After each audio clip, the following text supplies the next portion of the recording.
بسم اللہ الرحمن الرحیم۔ اسلامی رحمانی یوٹیوب چینل میں آپ سب کو خوش آمدید۔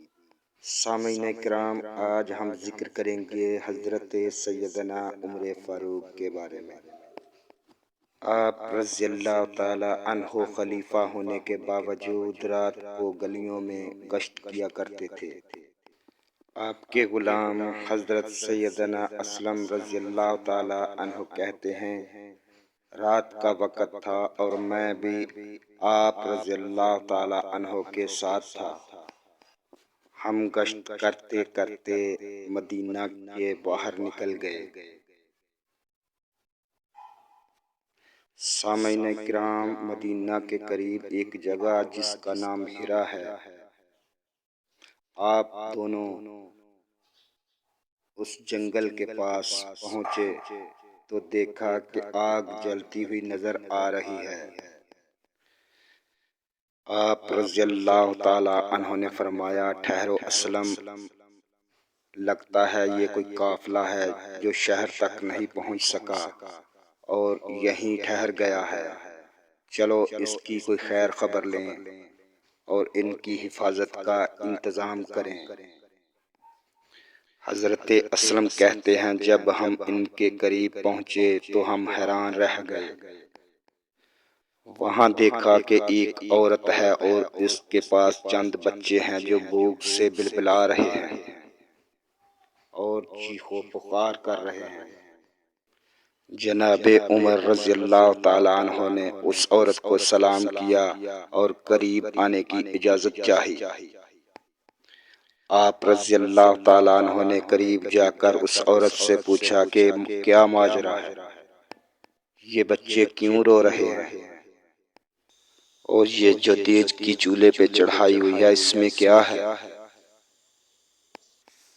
اس عورت نے کہا، دیچکی میں صرف پانی ہے، وہ اس لیے رکھا ہوا ہے کہ بچوں کو ذرا تسلی ہو جائے اور سو جائیں، ان کے کھانے کے لیے کچھ نہیں ہے۔ عورت بولی، وہ کیسا حکمران ہے جو میری تنگ دستی اور مفلسی کی خبر ہی نہیں رکھتا؟ آپ رضی اللہ تعالیٰ عنہ نے فرمایا، بھلا عمر کو تیرے حال کی کیا خبر؟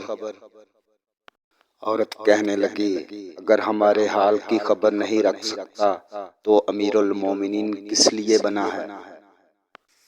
عورت کہنے لگی، قیامت کے دن میں اللہ کے ہاں اس سے سوال کروں گی، میں عمر کے اور اپنے معاملے کو اللہ کی عدالت میں پیش کروں گی۔ جناب اسلم کہتے ہیں کہ یہ سننا تھا کہ جناب عمر رضی اللہ تعالیٰ عنہ کی داڑھی مبارک آنسوؤں سے تر ہو گئی اور فوراً اٹھے۔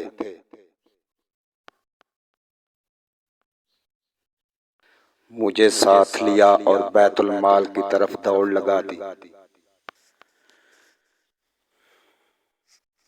حضرت اسلم رضی اللہ تعالیٰ عنہ کہتے ہیں کہ ہم دونوں نے بیت المال میں پہنچ کر ایک بوری میں آٹا، کھجوریں اور چربی اور کچھ پیسے، کپڑے وغیرہ خوب بھر لیے تو جناب عمر نے کہا، اسلم میرے کندھے پر بوری رکھو۔ حضرت اسلم کہتے ہیں، میں نے کہا، نہیں، آپ ہمارے آقا ہیں، آپ میری کمر پر رکھ دیجئے۔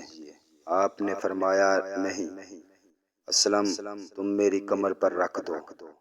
حضرت اسلم کہتے ہیں، 3 دفعہ انکار کے بعد آپ رضی اللہ تعالیٰ عنہ نے فرمایا کہ اسلم، آج تو میرا بوجھ اٹھا لے گا، قیامت کے دن کون اٹھائے گا؟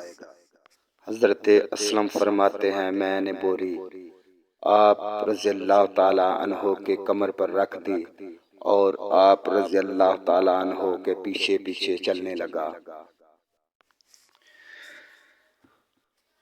جب آپ رضی اللہ تعالیٰ عنہ اور حضرت اسلم رضی اللہ تعالیٰ عنہ وہاں پہنچے تو آپ رضی اللہ تعالیٰ عنہ نے اسی دیچکی میں کھجوریں، آٹا اور چربی وغیرہ ڈال کر اس کو پکانا شروع کر دیا اور چولہے میں پھونکے مارنی شروع کر دی۔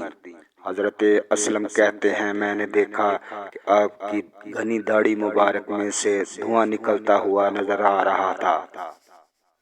تھوڑی دیر بعد جب کھانا پک گیا تو آپ نے اپنے دست مبارک سے نکال کر ان بچوں کو کھلایا۔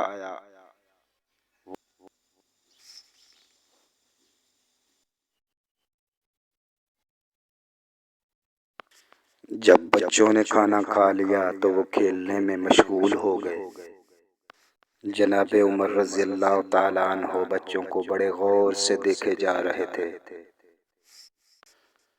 وہ عورت بہت خوش ہوئی اور کہنے لگی اللہ تیرا بھلا کرے، اللہ تجھے جزائے خیر دے، عمر کی بجائے اصل حقدار تو خلیفہ کا تو ہے۔